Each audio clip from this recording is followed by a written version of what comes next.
নমস্কার বন্ধুরা, এই ফুলকপির সিজনে আপনারা একদিন হলো বাড়িতে এইভাবে ফুলকপির চপ তৈরি করে খেয়ে দেখুন। তৈরি করা যেমন সহজ, খেতেও ভীষণ ভালো হয়। চায়ের সঙ্গে বা সসের সঙ্গে খেতে অসাধারণ লাগবে। কিভাবে তৈরি করেছি আপনারা অবশ্যই পুরো ভিডিওটা শেষ পর্যন্ত দেখুন। আশা করছি আপনাদের কাছে রেসিপিটি খুব ভালো লাগবে। আর ভিডিওটি দেখে যদি আপনাদের ভালো লেগে থাকে তাহলে অবশ্যই কিন্তু আমার চ্যানেলটিকে সাবস্ক্রাইব করে রাখবেন। এই ধরনের আরও নতুন নতুন রেসিপি দেখার জন্য নোটিফিকেশন বেল বাটনটি অন করে অল অপশনটা ক্লিক করে রাখবেন। চলুন তাহলে বন্ধুরা, কথা না বাড়িয়ে দেখে নিচ্ছি আমরা কিভাবে ফুলকপির চপগুলো তৈরি করেছি। প্রথমে আমি একটা বড় সাইজের ফুলকপি এরকমভাবে কেটে ধুয়ে নিয়েছি আর ভালো করে জলটা ঝরিয়ে নিয়েছি। এখন চুলার মধ্যে একটা কড়াই বসিয়ে পরিমাণ মতো সরিষার তেল দিয়ে দিলাম। এখানে আমি 2 টিস্পুনের মতো সরিষার তেল দিয়ে দিয়েছি। তেলটা গরম হয়ে যাওয়ার পর 1/2 টিস্পুন 5 ফোড়ন দিয়ে দিলাম। ফোড়নটাকে নাড়াচাড়া করে ভালো করে ভেজে নিয়েছি। এখন একটা তেজপাতা মাঝখান থেকে ফেরে দিয়ে দিলাম। ভালো করে তেজপাতাও আবার একটু সময় ভেজে নিচ্ছি। এখন দিয়ে দিচ্ছি 1 টিস্পুন গ্রেট করে রাখা আদা। আদাটাও ভালো করে ভেজে নিতে হবে। বন্ধুরা, আপনারা একদিন হলো বাড়িতে এইভাবে ফুলকপির চপ বানিয়ে খেয়ে দেখবেন, খেতে অসাধারণ হয়। দেখুন, কথা বলতে বলতে আদা ভালো করে ভেজে নিয়েছি। এখন সবগুলো ফুলকপি দিয়ে দিলাম।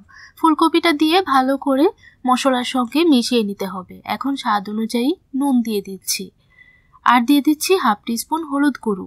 এখন নুন আর হলুদ ভালো করে ফুলকপির সঙ্গে মিশিয়ে নেব আর এইভাবে 2 মিনিট ভেজে নেব।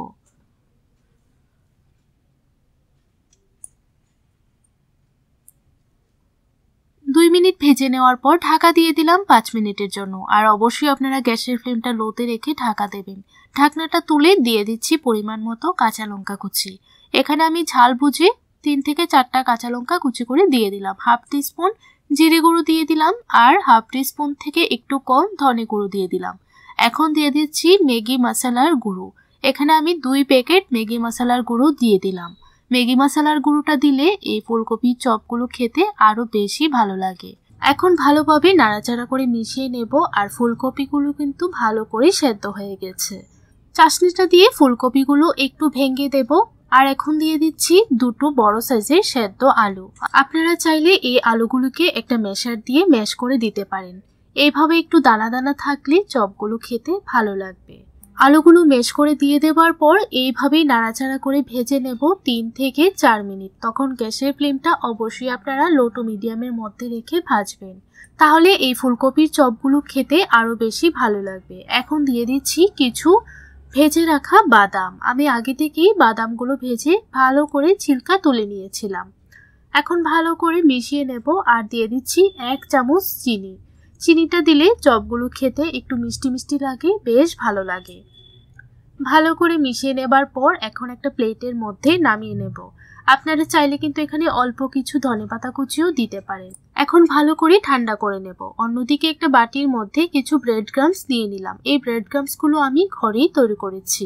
এখন একটা বাটির মধ্যে নিয়ে নিচ্ছি 3 টেবিলস্পুন চালের গুঁড়ো। এখানে আপনারা অবশ্যই চালের গুঁড়ো ব্যবহার করবেন, আর চালের গুঁড়ো না থাকলে কর্নফ্লোরও ব্যবহার করতে পারেন। 2 টিস্পুন দিয়ে দিলাম ময়দা, স্বাদ অনুযায়ী নুন দিয়ে দিলাম, 1/2 টিস্পুন হলুদ গুঁড়ো দিয়ে দিলাম। ভালো করে শুকনো অবস্থায় মিশিয়ে নিয়েছি। এখন অল্প অল্প জল দিয়ে একটা ঘোল তৈরি করে নেব। ঘোলটা খুব বেশি পাতলা করে তৈরি করবেন না, একটু ভারী করে ঘোলটা তৈরি করে নেবেন। দেখুন, ঠিক এইরকম ভাবে তৈরি করে নিতে হবে।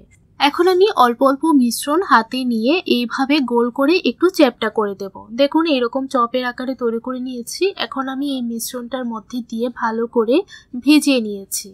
তারপর দিয়ে দিচ্ছি ডাইরেক্ট ব্রেড ক্রাম্বসের উপর। এখন ভালো করে ব্রেড ক্রাম্বস লাগিয়ে নিতে হবে। এইভাবে ভালো করে লাগিয়ে নেবেন, তাহলে দেখবেন চপগুলো খেতে আরো বেশি ভালো লাগবে। এক এক করে সবগুলো চপ আমি ব্রেড ক্রাম্বস লাগিয়ে তৈরি করে নিয়েছি। এখন বন্ধুরা, আমি এই চপগুলো ভেজে নেব। ভাজার জন্য আগে থেকে তেল ভালো করে গরম করে নিয়েছি। এক এক করে চপগুলো দিয়ে দিচ্ছি। সবগুলো চপ একসঙ্গে ভাজা যাবে না, তাই আমি 3টি বেছে চপগুলো ভেজে নেব। আর যখন দেখবেন চপের কালার হালকা একটু এরকম হয়ে এসেছে, তখনই আপনারা উল্টিয়ে দেবেন। তারপর গ্যাসের ফ্লেমটা মিডিয়ামে রেখে উল্টিয়ে পাল্টিয়ে ভালো করে ভেজে নেবেন। দেখুন, আমার একটা বেছে চপ ভাজা হয়ে গেছে। একইভাবে আমি সবগুলো চপ ভেজে নেব। এইভাবে আপনারা ফুলকপির দিনে ফুলকপির চপ তৈরি করে গরম গরম চায়ের সঙ্গে বা সসের সঙ্গে খেতে কিন্তু অসাধারণ লাগবে। দেখুন আমি সবগুলো চপ ভেজে নিয়েছি, সসের সঙ্গে পরিবেশন করে নিলাম। আপনাদের কাছে রেসিপিটি কেমন লাগলো অবশ্যই একটা কমেন্ট করে জানাবেন। ভালো লাগলে চ্যানেলটিকে সাবস্ক্রাইব করে আমার পাশে থাকবেন।